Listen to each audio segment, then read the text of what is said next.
I present from a very different perspective. I take it down into the body, the 3D body, and our everyday world, but where it's expanded through the presence of our life and beyond. So please put up the screen. I've been on this journey forever, and a day, and a year, and a lifetime. I don't ever remember not being on it. It was just the way it was. You can turn the next one. Oh, wait, just take it back. This beautiful Buddha is at the Crystal Castle in Shambhala Gardens in Mullumbimby, New South Wales in Australia. It is a striking, and when I was visiting my parents in Queensland, this was about a 2-hour drive from where they were living, and so I took that photograph. That is exactly the great pond and that you sit and view. So next slide. And this is just the bio of me. Next slide. All right. This is where we're going to begin. We're talking about the feminine and the masculine. And back in 1987, we had the harmonic convergence. And that was sort of birthed by who's known as the father of the harmonic convergence, which was Jose Arguelles. Many of you have heard of him. He was known for sharing that the 5,200 year cycle of the Mayan calendar was going to be coming to an end on the 21st of December 2012. And that prophecy, that information obviously created an awful lot of angst with people, and the end of the world's coming and all the rest of it. And it was the end of a particular cycle. And it was the end of a 26,000 year cycle known as the cycle of darkness, or the cycle of the masculine. And that is the bottom one. And right here where this dot is, this is where the 5,200 years began to go up to where the equator is. The destruction of Atlantis is at the bottom. The rest of the circle on the other side, we really have no information about. We don't know what the masculine was like back then. And my intuition, my knowing, my feeling, my understanding is, it has not always been the anger, war-mongering based masculine that is personified since 5,200 years, 12,000 years. It was something very different. When we arrived on the 21st of December 2012, it was, or thereabouts, we arrived here, the equator of the universe. And we were birthing a new 26,000 year cycle of the feminine. No one has ever been there before. No one has any conception of what that means. We have no idea what the feminine truly is, because it comes from the lens of the masculine base of mother was birthing you through the birth canal, and this is how it all plays out, and this is who's in control.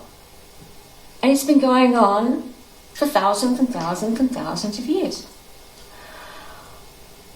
So when I saw this, and I was like, this is the birth of a completely new paradigm. It's the birth of a completely new vision of everything. And in the birthing of ourselves on that time, we are 11 years in. In 11 years in a 26,000 year cycle. So in reality, we're like 11 seconds old. Or if we can stretch it and say 11 hours old, 11 days old, 11 months old, 11 years old. We have to stop there because that's where we are right now. And so we've been anchoring in getting rid of some dross, trying to figure out what this balance is, who's in charge, what's the feminine going to do? Go to the streets and put the pink ears on and yay! No, that's not the feminine. That's what you've designed from the other side. And that's what has been coming through the masculine, and that's not really who they are either. So neither masculine nor feminine have any conception of who they are. So the new paradigm, as far as I see it, is that today I'm learning to find my fingers. Oh, I've got toes. And using those identifiers as brand new perspectives of creating the new vision of a new paradigm of understanding. And that is coming through all of the experiences we've had coming up to then. Could you pass me my water, please, Gwen? Thank you. Thank you, sweet. Excuse me. This is So, where are we going, and what is the matriarchal like? To get a thumbnail sketch of it, we have to go back into some of the indigenous cultures who were established on the matriarchal lineage. That the matriarch was had a council.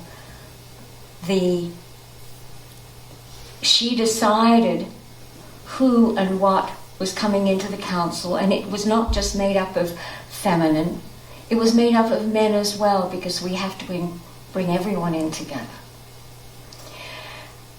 And it was about dialogue, knowing, about initiations, about stages in life. And all of these things, because if you don't know yourself, and they learn to understand selves in very different ways to what we do.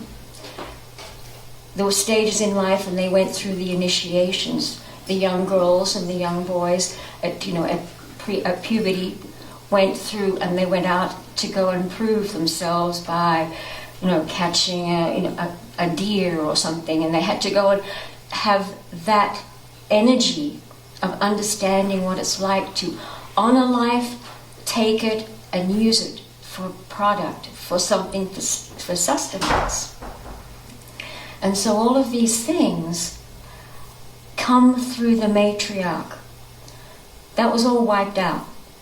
We know what we've got now, and we know what has been supposed history, and that has been corrupted and changed and all sorts of things over these 11,000 years. Move to the next slide, please.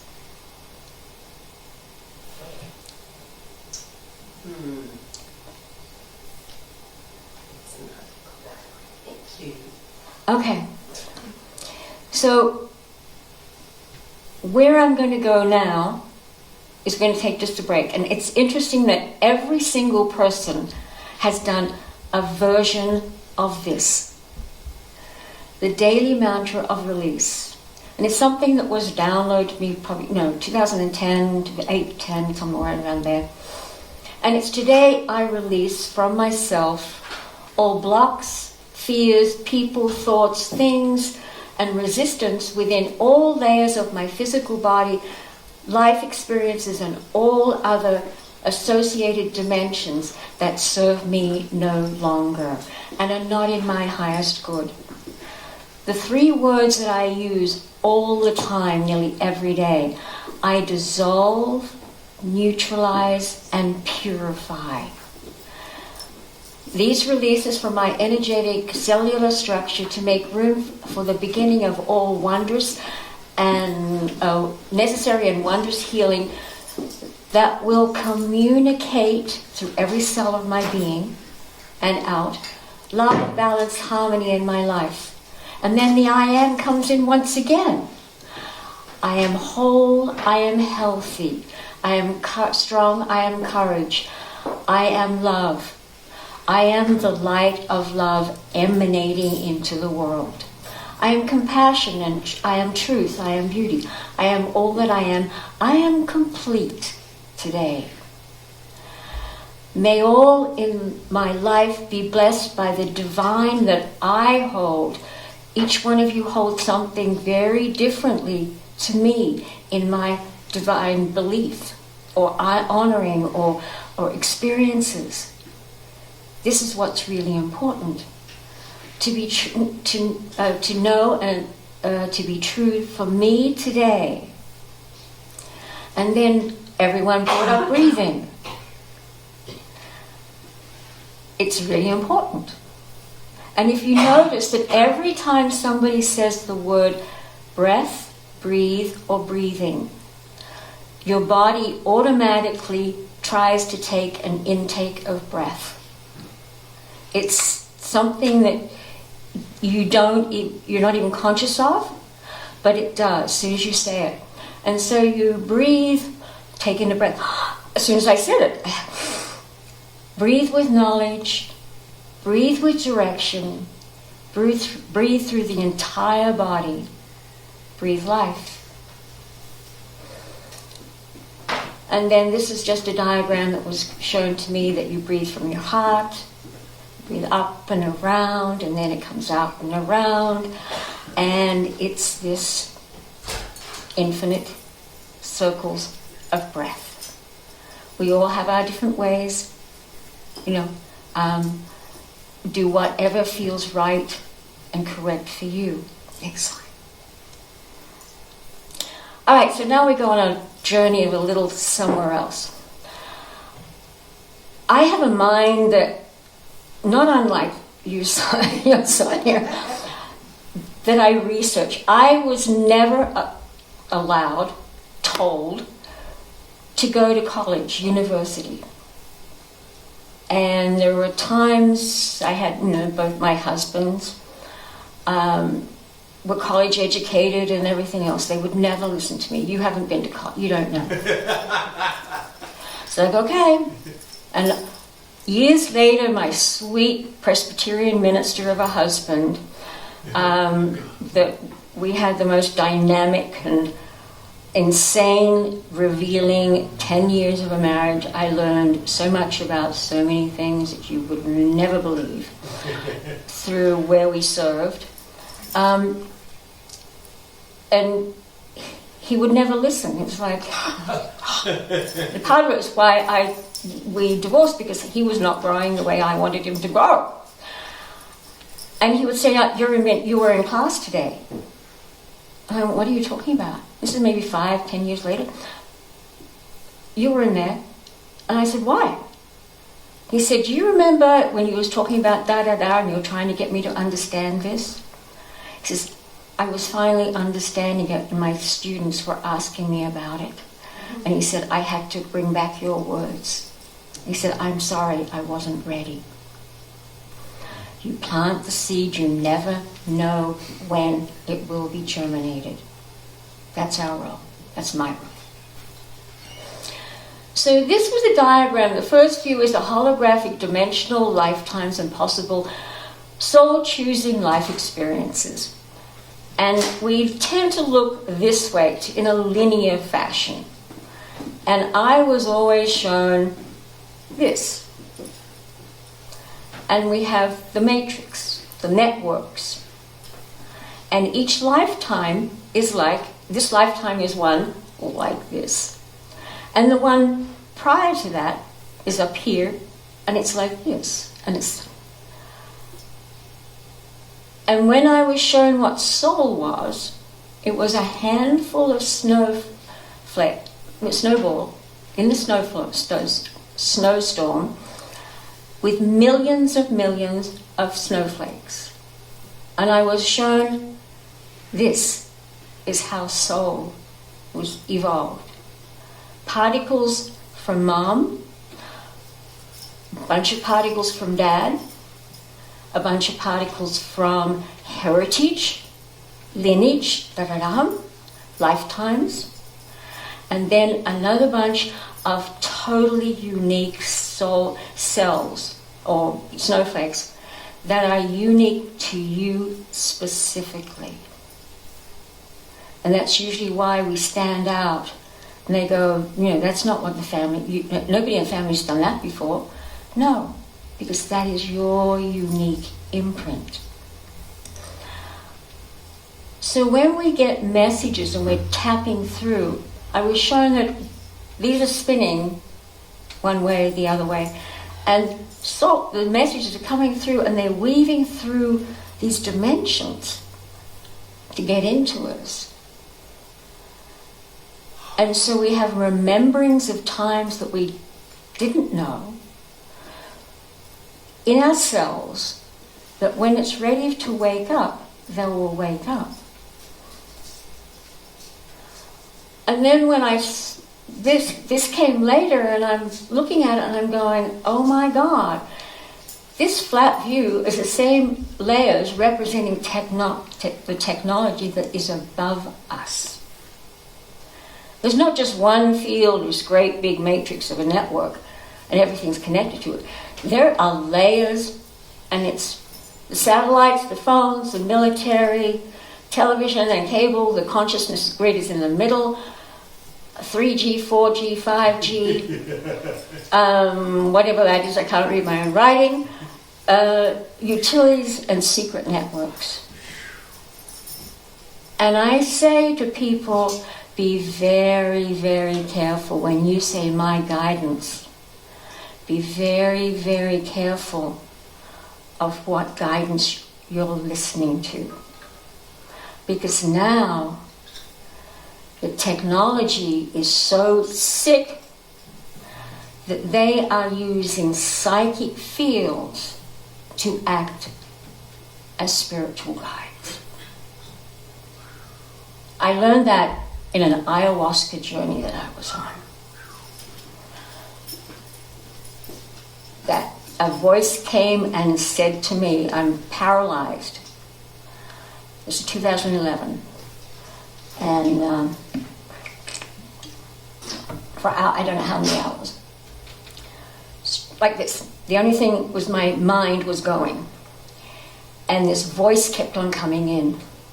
We own you. You're ours. We own you. You're ours. We tell you what to do. I mean, this went on and on and on, and then it stopped. And on again, and stopped. It went on and on. And there came a point where I'm an Aries. I'm a rebel. I stepped beyond status quo my entire life. I've never done anything that was probably fit in different ways. I follow rules as long as I can, and then I don't.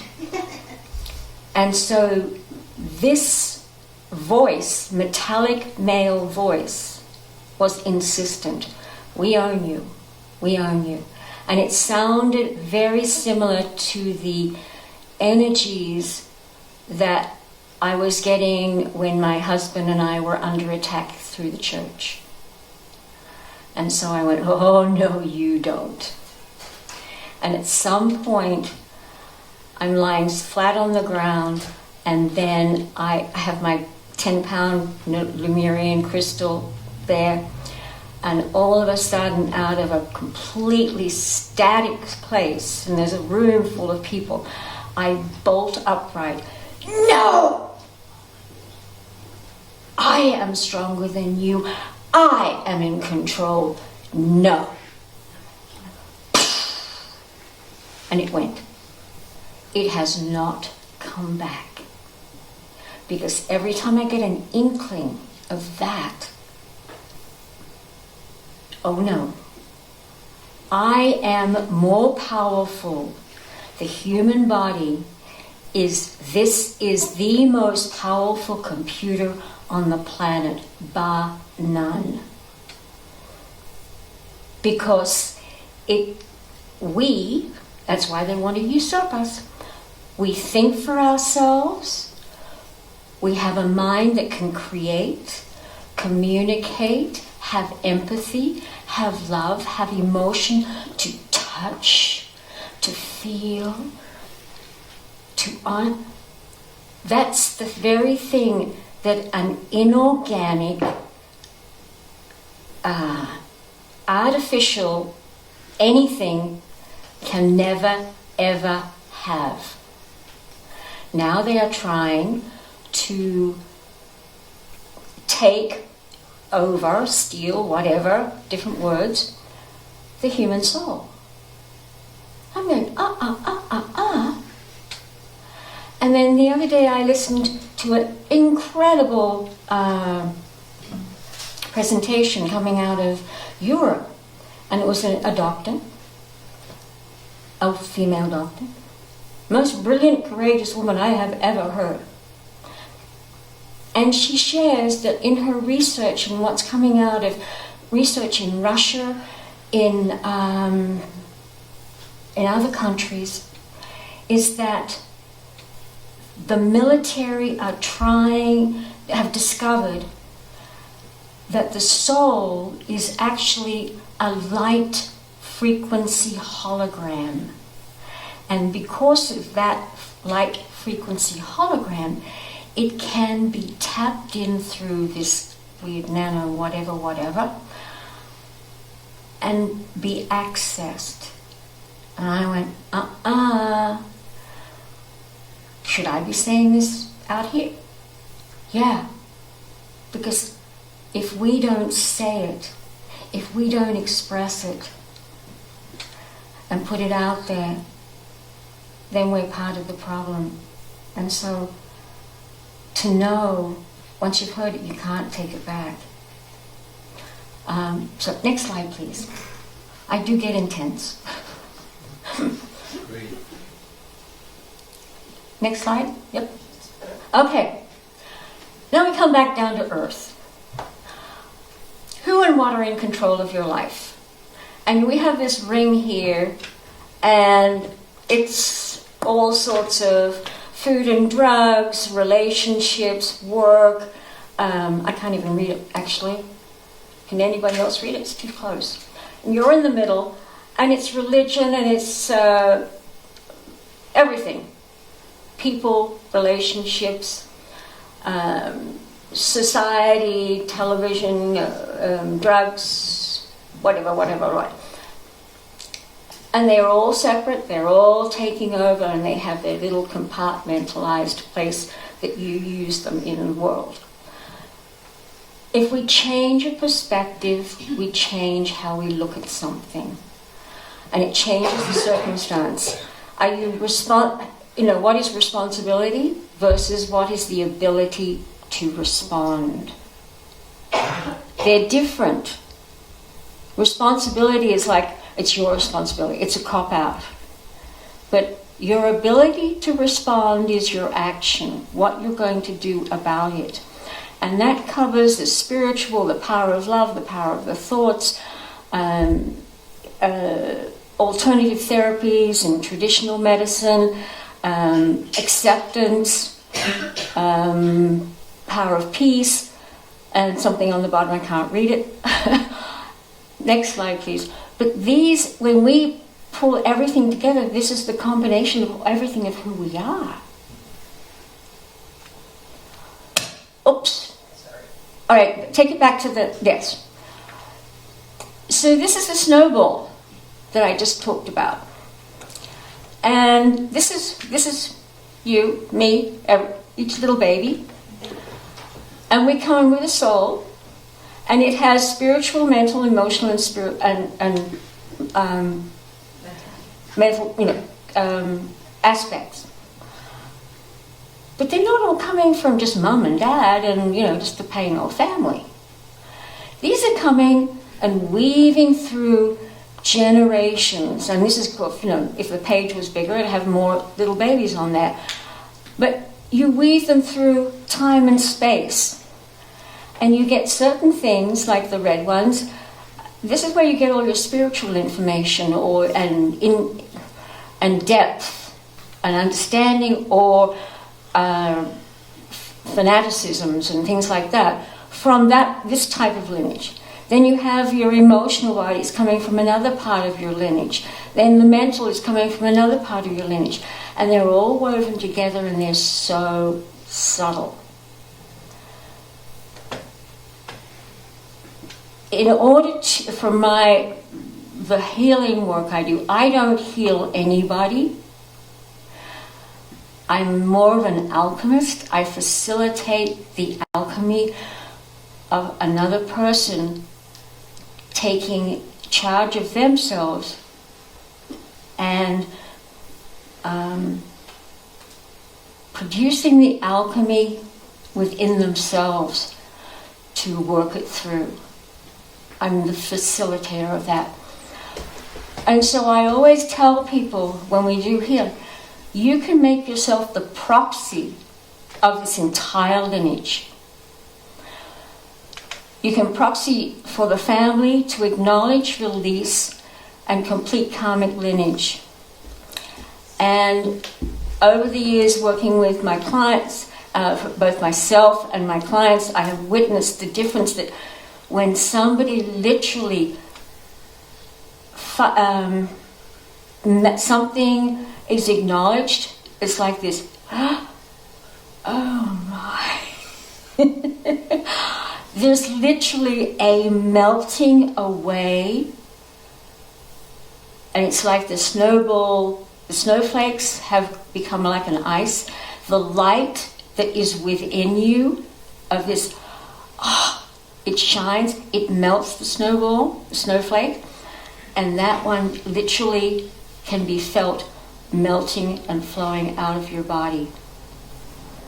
And you can literally watch, and many a time it's witnessed, people's hair change, the skin changes, their body structure change, it's like how they sit. And it's like, what happened? It's like, I don't have words for that. I said, that's right. When somebody can go into the left brain and start going, da, da, da, da, da, da. No, they didn't get it. When they say to me, I can't put it into words, I know that they've hit pay dirt, so to speak. So this is where I have been shown to work and to reveal and to touch people's lives. Next slide.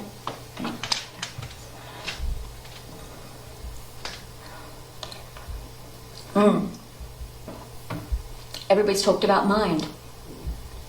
The mind is so, so important. Each of the astrology signs has a different part of the body that is its primary focus. Aries, it's the head. Taurus, it's the shoulders.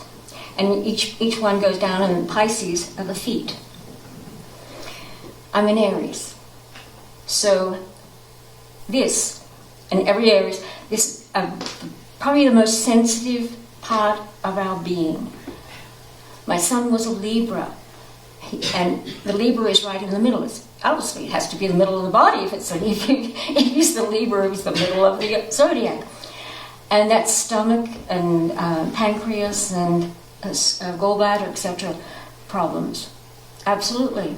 And everyone, and this plays out with everyone. Even if you have your Pisces in a rising or a Pisces moon, you'll have probably issues with your feet in some fashion. So you can follow your health connecting to the zodiac of your own astrology. So the mind is so important. It sets us apart from every other species. The brain I see as a processor of what comes in through the mind. The mind pulls in through the consciousness that's way out there, and that the consciousness is the totality of all the thoughts and words and actions through all people living and who have passed through all time that we can imagine. And it's part of why we have past lives memories going back to different places. At 9 years old, I had my first trip around the world. It was just like the most amazing thing because of circumstances. And one of the places we went to was Athens. And I'm 9, my sister is 5, and we had little blue dresses on that my mother made. And we're walking through the Parthenon and the Acropolis and all through that region. And I'm going, I knew I had lived there. I knew I had been present there. And that's how we hold memory. Look at things differently. I'm going to give you just a couple of words, 4 words actually, to change perspective. Money, power, sex, death are the 4 words that run everything on the planet. Every topic can be put into one or all of those categories. And they usually send the vibration of angst and fear and everything else into you. However, I won't go into a long story of how I got to this, but money, using it and changing it as a, I don't know if it's an anagram or it's some other word, I can't remember if I got it right or wrong. Material obligations or obsession neutralize evolving yourself. And that's exactly what money is about. We become either obsessed or obligated by what it's about, by the system, if we allow ourselves to do that, to be there. Power. Power, we all know what power looks like in our real world. But what is power? The potential of wonder, engaging regalness, engaging your majesty. And what happens when somebody touches that place of accomplishment, of a college degree, a dance recital, writing a paper that is, or publishing a book, anything, and they go, and there's this, and there's a majesty that emanates from out of every cell and molecule of your body, and it says, I am powerful. I am powerful. And that's what I show people to remember. I have to remember it. Man, do I fall out of it so many times.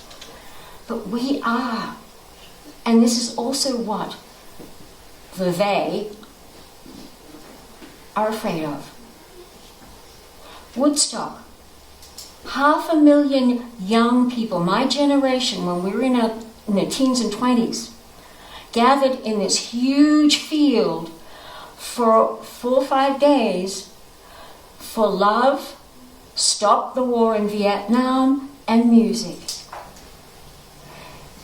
They securityed themselves, they managed themselves. Medically, they did everything they could until everything ran out, the food ran out, the latrines got full, everything.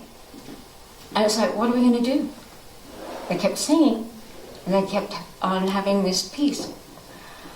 And I remember seeing the documentary, and at the end of it, and everything was out, and they had no idea, and there's nowhere to go because the roads are blocked, and helicopters come in, military helicopters come in, and they're going, oh my God, they're going to, what do you think the first thing they're going to do? They started dropping water, medical supplies, and food. And afterwards, I get emotional when I hear that.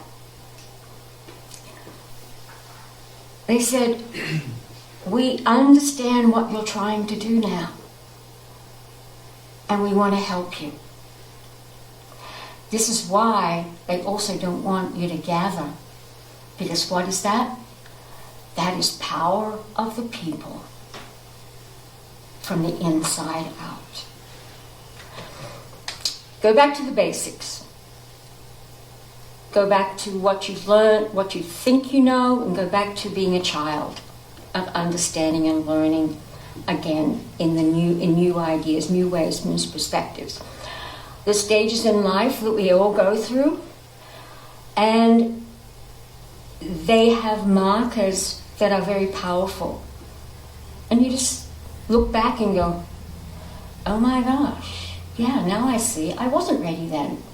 I thought I was, but I wasn't. Astrological cycles, we'll do that will come the next slide, I think. But first, you are the book, you are the puzzle, you are the lock, and you hold the key to all of the information to unlock your life. Next one. So these are the view of your 21st century self through the eyes of 21st century psychologies. Now, we know traditional astrology has been around for thousands of years, that and Vedic and everything else. But with the harmonic convergence, 1987, a whole new evolution of information was birthed through Jose Arguelles, the 13 moon Mayan destiny seals, and the law of time. And this is what these are based on. Not long after that, Ra-Ur was taken to, can't remember, the Ibiza, and taken into some sort of space and trance for a week or so. And he brought through, or was given and brought through, human design. Didn't he? These are all based on ancient teachings, astrologies of different sorts, the I Ching, the Kabbalah, star nations, indigenous cultures, chakras, energy fields, or everything. And so that came through. Then after that, Richard Rudd was a student of Ra's in the very beginning. He was taken to Ireland in a chapel. Same thing happened to him. And he brought through the gene keys. And the gene keys took the human design channels, 64 channels, and used them to reference the 64 codons of the human DNA. And then that work was my basis for understanding me in a completely new way. Because I was able to really physically identify myself after learning. Each one of these are huge bodies of work. But I would take small aspects of them that I was shown to work with in different parts of life. And these paintings, this one over here, that was my those paintings started when my granddaughter was, my granddaughter. That's her birth design seal, destiny seals. And with those for her mother and father. And I would do readings and say, okay, this is what your relationships are going to be like, just on a level. And then I did families. And I started to see this particular family, the three, it was mother and then her two children. The two children have exactly the same seal, but they were born about five years apart, completely different birthdays. But at some point in lifetime, they were twins. And then this one is happens to be my birth family. And doing that, I come to find out that in my birth family, there were really three families. There was my mother, father, and I.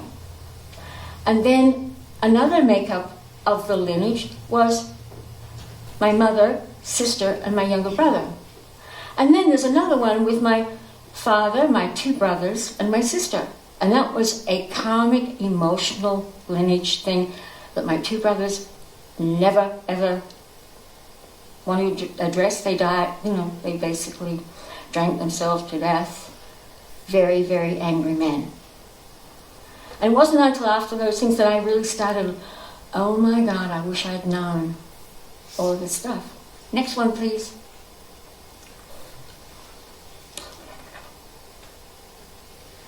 Okay. Next one. Okay, so some of you might not be aware of astrocartography. It's this astrology, your own personal astrology, placed in the context of location wherever you are. It could be this country, it could be around the world. And it will tell you in any particular location and how the lines, each of those lines that you see, are one of the planets. And why they go through the attributes of that particular planet are more strong at along that line. Some, wherever the Jupiter one is, usually is quite beneficial, unless it's going straight across an ocean. And that happens a lot. But so I use this when I'm searching. 2 minutes. Oh my gosh. Okay, quickly go through to the next one. This one will be good. Why the mind is so different? If everybody here went and did their human design and went and got their chart, probably each one of you would have a completely different pocket in this chart of where your arrows are pointed. We wonder why people can't communicate, because they don't know how others think. This is me. This is 4 arrows to the left, which is pretty structured, grounded in the world information. These 4 arrows to the right, the big cosmos out there. A lot of kids are coming in with all of these 3 or 4 arrows to the right. Mine, I can take a piece of information and it expands and it expands. And I can see layers and layers and layers and layers. And people go, stop. And that's what you're probably saying, no, my God, does she ever go stop? Because that's how I see the world. And it's weaving back, and then when I get the last piece of information, the focus, I zero in, and that's where all of the downloads come to activate. And there's one screen thing I have of Michaela, one more. Let's see. Here, all right, now, in the Law of Time hologram, hologram perceiver, this is from those little squares that are the destiny seals. You go deeper and deeper and deeper and deeper into this work, and you get to the hologram perceiver. That is the brain. Jose Aguirre and Stephanie South brought this through. It's remarkable. And this, that square on there is the pre-conscious quadrant. The one next to it is the continuing consciousness. The one underneath is this is the waking consciousness, the continuing consciousness, and the subconscious. Where all of your stuff is activated, it's in in your brain. This one is Madame Blavatsky, and she had every sense organ, every sense quadrant activated in the ESP in most of each quadrant in the mind. And I looked at that and I went, now I know why she was so insanely brilliant. Because she was pulling it in from every quadrant of the universe. That is what is important to understand. This is the part of self that is so important to know. Thank you, thank you, thank you, thank you. I am so very grateful.